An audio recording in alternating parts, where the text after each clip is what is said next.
¿cómo hacer para conciliar una estructura edilicia, una estructura educativa que está sostenida en programas, que está sostenida en una cantidad de quehaceres diarios? No es fácil conciliar eso con abrirse al mundo y abrirse a otras personas que vienen a introducirse dentro de la educación formal. Cuando uno se abre, hay ganancias y hay pérdidas y hay temores y hay, por lo tanto, muchos rechazos. Porque, digamos, uno, en general, lo que estamos más en esto, tendemos a ver las ganancias que tenemos al conectarnos al flujo de información.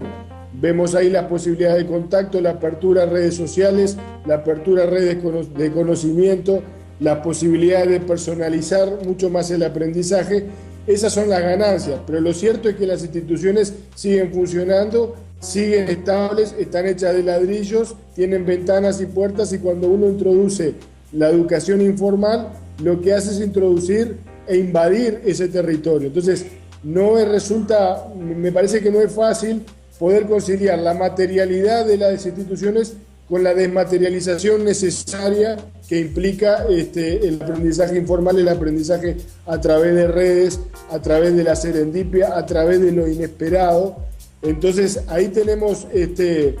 ciertamente algunas dificultades, que los que estamos realmente en la educación vemos que hay una cantidad de miedos, y son miedos que son entendibles, porque en general todo lo desconocido y la apertura implica desconocido e implica riesgos. Es muy difícil, sobre todo cuando estás hablando de trabajo con menores, porque una cosa que podemos pensar es, a nivel de la educación formal universitaria, estamos hablando de adultos, pero cuando estamos hablando de niños hay un doble riesgo, es decir, todo lo que ingresa también puede ser, mal visto, o puede ser perjudicial o potencialmente peligroso para los niños, y por lo tanto hay que responder a los padres, porque además de un lugar de educación es un lugar formativo y es una institución que está al cuidado también de los niños. Entonces, son varios problemas que se suscitan a la hora de poder hacer un mix entre formal e informal.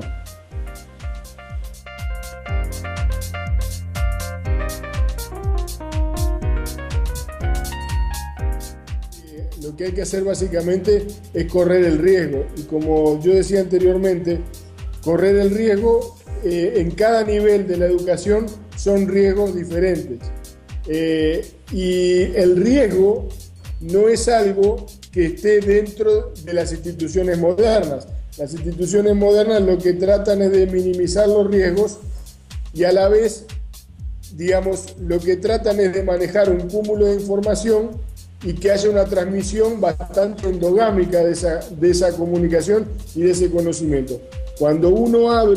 se abre al mundo y se permite que ingresen otros elementos, ahí comienzan a cobrarse, puede haber varias víctimas de los que dirigen la institución, en la medida que el ingreso de eso, en vez de lograr una innovación, logre, por ejemplo, una desviación hacia lo que se conoce como comunicación o entretenimiento, que también dentro de la educación pareciera no formar parte del aprendizaje. O sea, hay un tiempo para el esparcimiento, que es el recreo, y hay un tiempo para la educación. Entonces, ¿cómo hacer para trabajar dentro de una institución que hace pensables algunas cosas y otras cosas, por definición, las hace impensables? La innovación significa que lo impensable se vuelva tangible y realidad, ¿no? De alguna forma, una de las maneras de pensar la innovación puede ser esa. Entonces, ¿cómo hacer para que lo impensable entre en una institución que se encarga justamente de recortar las cosas para manejar algo que sea controlable? Ahí tenemos un problema estructural que se puede ver también en las propias edificaciones, en lo que es la estratificación, también por niveles, por aulas, por edades, ¿no? Toda una conformación que tiene que ver más con una sociedad moderna y que tiene poco que ver con todo lo que hoy podemos conocer como conectivismo o formas nuevas de aprendizaje, que están mucho más relacionadas con un flujo. Entonces, también hay que empezar a pensar ediliciamente, creo que no es un tema menor, ediliciamente lo que son las instituciones educativas.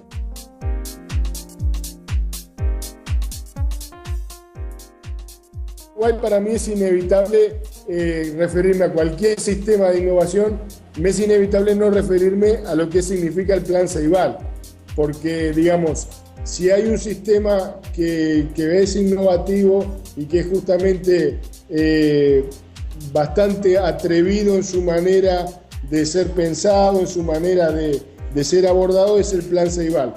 Y yo creo que es un gran ejemplo como para aprender, no solo nosotros, los uruguayos en particular, sino todo el mundo, de cuestiones que antes solo quedaban en el ámbito de la teoría, pero que en la medida que se empiezan a concretar dentro de un espacio físico y un espacio geográfico, y dentro de un país y dentro de un sistema educativo y político, uno empieza a aprender una cantidad de cosas. Algunos supuestos, por ejemplo, que me parece que ya no deberían como llevarse más adelante, es el pensamiento de que, bueno, que la mera introducción de tecnología de por sí va a generar innovación si no hay una apertura más global del sistema, si no hay una apertura de todos los estamentos del sistema, como señalaba anteriormente, para que esa innovación sea posible. O sea, la tecnología puede ser catalizadora, y en ese sentido yo creo que ha habido movimientos que son interesantes y que seguramente yo creo que vamos a ver muchos resultados, no hoy, ni acá 5 años, ni en las próximas evaluaciones PISA, sino que vamos a ver los resultados quizás de acá a 10, 15 años, donde estos jóvenes, que podemos llamarlos o no nativos digitales, eso depende de las posturas personales de cada uno,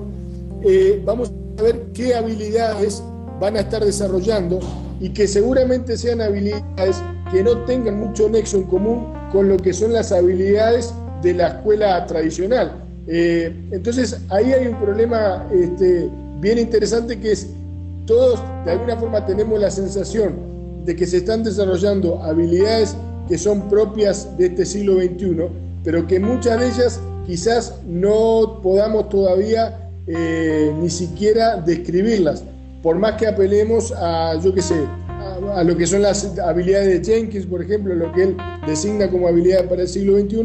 pero que yo creo que hay muchas otras que son difíciles de poder detectar realmente dentro del aula, y que no sé si los sistemas de evaluación actuales, por más afinados y aceitados que estén, lo puedan hacer. O sea, los sistemas actuales lo que hacen, van a evaluar no la innovación, van a evaluar digamos, cuánto se ha avanzado en lo que es la educación tradicional. Entonces, yo creo que lo que tiene de notable el Plan Ceibal es el atrevimiento, que es parte, o sea, atrevimiento, riesgo, manejar el fracaso, porque ha habido la formación, la capacitación, por ejemplo, la primera parte, yo no diría que fue exitosa, pero justamente poder manejarse con éxitos y fracasos es parte de lo que nosotros desde la teoría muchas veces pregonamos, es decir, poder